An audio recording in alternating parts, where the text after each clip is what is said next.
Alright, continuing the history of Bond, we have Tomorrow Never Dies. So, after GoldenEye's success, of course, they went to cash in on that and immediately greenlit another Bond film with Pierce Brosnan at the helm, and it became Tomorrow Never Dies, although originally the title was Tomorrow Never Lies, which kind of fits with the plot where this news publication or newspaper, whatever you call it, is called Tomorrow, and Tomorrow Never Lies, but Tomorrow Never Dies is okay too. They wanted Martin Campbell to come back. He couldn't do it, so they brought in Roger Spottiswoode to direct the film. I don't remember any of them, but Roger Spottiswoode did direct some other films that I do like, but I don't remember what they were. Dog is having a fit over there in the bed.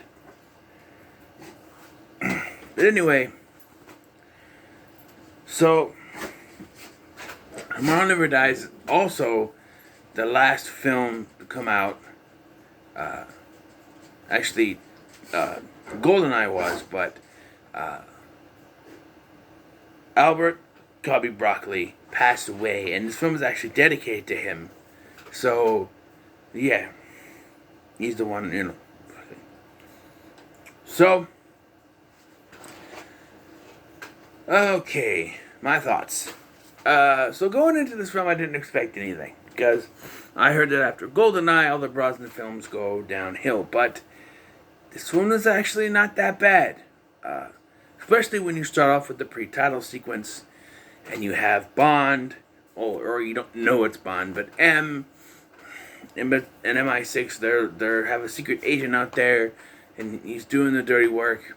He's looking at stuff, and they realize that they're, looking at these people, realize that there are nukes on this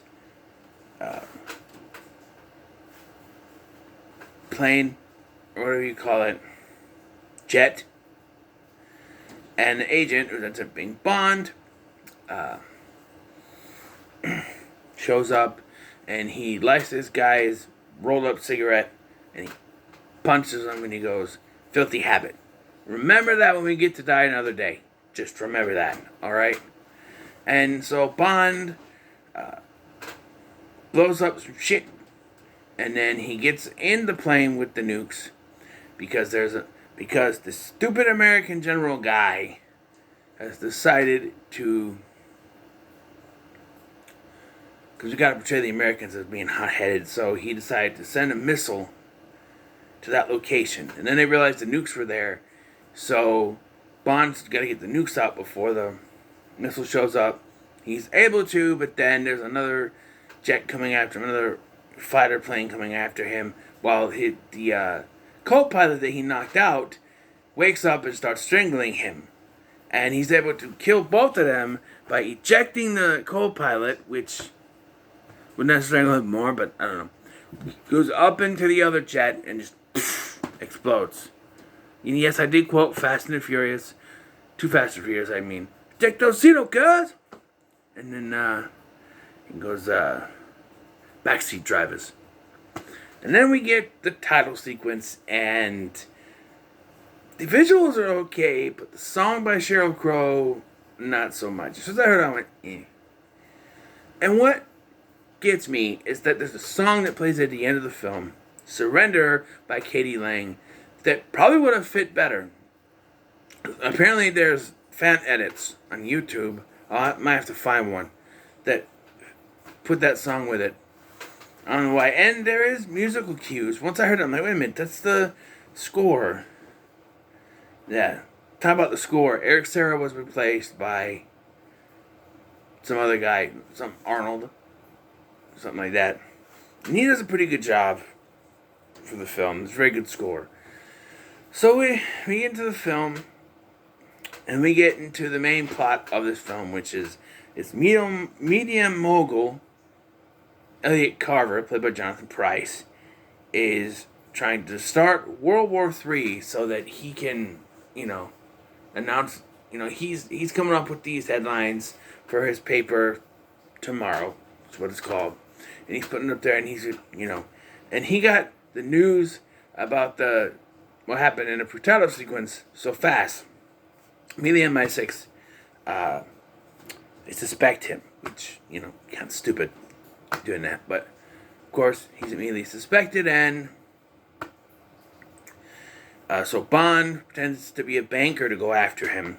And we find out that Carver's wife is actually an ex of Bond's.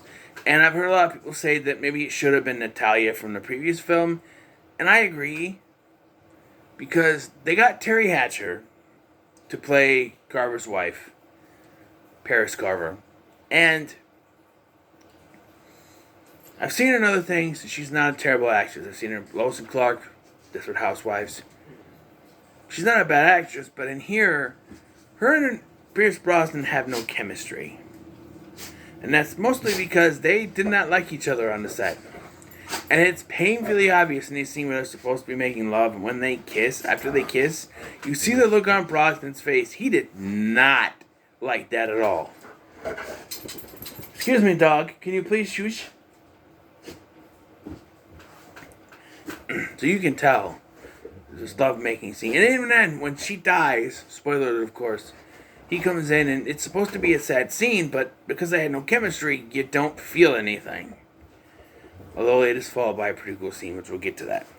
So Bond, they make love, and she says, "Oh, I can eat my husband," or whatever. And so he goes to do his thing, and so he gets another BMW. It's a 4-car sedan in this version. And yes, what's up? I'm talking right now to people who are watching this video. So Bond gets in trouble because Carver figures him out. He goes, and he's, "Oh, my wife in your hotel room. You have my wife in your hotel room," or whatever. And so he rushes back to the hotel. He sets up the car with all these devices. We actually get to see the gadgets in the car this time, which is pretty cool. And when he gets there, she's dead. But what is cool is that there's actually a news broadcast telling about her death, and then another mystery person, which is supposed to be Bond. But they don't actually say who he is. They just say another male person with a self-inflicted gunshot wound. Make it look like he killed her and then killed himself. And this comes back, too, because to get there, we get Vincent Chevalier in a small but really good role as this assassin that took out Paris and now was there to take him out. And he delivers a pretty good performance, Vincent Chevalier. Pretty good performance where he's saying what he does for a living and all that stuff. And that's the story that's going to be on the news within an hour after he kills Bond. But then this blonde-headed guy, I think Stanford, it reminds me of Red Grant from Russia with Love, because he's got blonde hair, which he dyed himself, by the way. He tells him that he can't get into the car because there's this thing that they're after, that Bond stole, that's in the car. And so he tells him, "Hey, open it up," and then he electrocutes the guy and makes him shoot himself, look like a self-inflicting gunshot wound. So if the news thing does come out, there you go. So now there's another agent, a Chinese agent named Wei Lin, played by Michelle Yeoh. She's really good in this. She has more chemistry with Bond. Don't start chewing the bone now. The dog decided to chew a bone when I'm shooting a video. Anyways, so yeah, Michelle Yeoh and Brosnan, they have more chemistry than he and Hatcher did. And he's messing me up. And yeah, there's scenes with them that are really good. There's a scene where they have to shower off, but there's really not any sexual tension between them. But at the end of the film, when they make out, it's just like, okay, they have to do that because it's a Bond film. But then we get to the downside of Carver's plan. He is planning to start World War I to raise the stock in his newspaper. He wants to do it to get fame, fortune in his newspaper for reporting the story. He's not doing it because he wants to start a war. He's doing it for fame and glory and to start the paper or to help his paper so that he can, it's really kind of stupid once you think about it.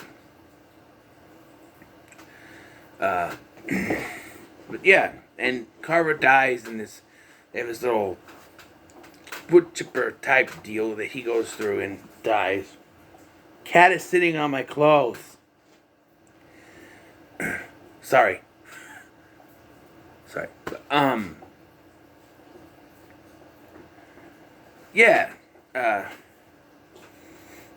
And Bond is able to... But the thing is, the climax is kind of meh. Because after he kills Carver, he just has a fight. There's explosions and stuff at first. And then he kills Carver, and then he fights Red Grant number 2, Stanford. And, you okay?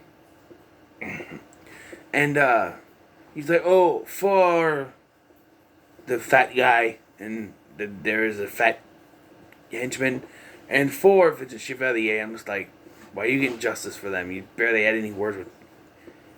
Maybe, I don't know. But then the guy dies, and because the thing explodes, and then Bond saves Michelle Yeoh, and they kiss, and the movie ends with a pretty good song, better than the actual title song. But yeah, the movie has a pretty good action sequence, and overall I thought Roger Spottiswoode did a very good job directing, and not as good as Martin Campbell in the last one, but pretty good. I liked Pierce Brosnan was still pretty good as Bond in this, and of course Michelle Yeoh was pretty good, as I already mentioned. Terry Hatcher not so much, and Jonathan Pryce, he tried, but he's not one of the better Bond villains, I'll just say that. His motivations, I mean, even the plot point of starting World War III, we've seen that done 2 times already before. You Only Live Twice, and then, what is it, The Spy Who Loved Me? We've seen that twice already, and they do it again. And then they add the tech media mogul thing to it, which is really weird to me. But Vincent Chevalier was good. You get small scenes of Desmond Llewellyn, and it wasn't the last one. He's in the next one, but you can tell he's getting kind of old here. You have Samantha Bond as Moneypenny. She has short hair here. She has a real good line with M, where after she calls Bond, and Bond is in the bed with some Danish chick, and she like says something to Bond and then hangs up. She turns around, M is there, and she says, "Don't ask." M says, "Don't tell." I like that. And of course, Judi Dench is M. It's pretty good. No Bill Tanner this time. And Joe Don Baker does come back to play Jack Wade, but that's a small little role. It's not as much as the last one. And I know that Robbie Coltrane, which I didn't mention in my GoldenEye review, he comes back in the next one. Shaken is not stood. Of course. This one wasn't that bad. I thought it was pretty good. Probably one of Brosnan's better ones. It's not as good as GoldenEye in my opinion, but not bad. I could see myself watching this again. It's pretty good, I think. I don't know if I put it in the top 10 of my favorite Bond films because there's a lot of the older ones I do like, but it's pretty good. If they get worse than this, which it said that every Bond actor gives the best performance in their third film. With Connery, it was Goldmember. With Moore, it was Spy Who Loved Me. Brosnan, apparently it's The World's Not Enough, so we'll see. Daniel Craig, apparently Skyfall. So we'll see. But, yeah, this wasn't a bad watch at all. I really enjoyed it. I kept having to pause because someone needed to use needed to go potty. Yeah, chompa. But that's okay. That's what I'm here for, right? I didn't mind it. I got it done. But it did take longer to watch. But it's fine. It's fine. So what are your thoughts on Tomorrow Never Dies? Comments below. Make sure to like, share, and subscribe. Thank you for watching. I've been Scotty. I'll see you in the next one.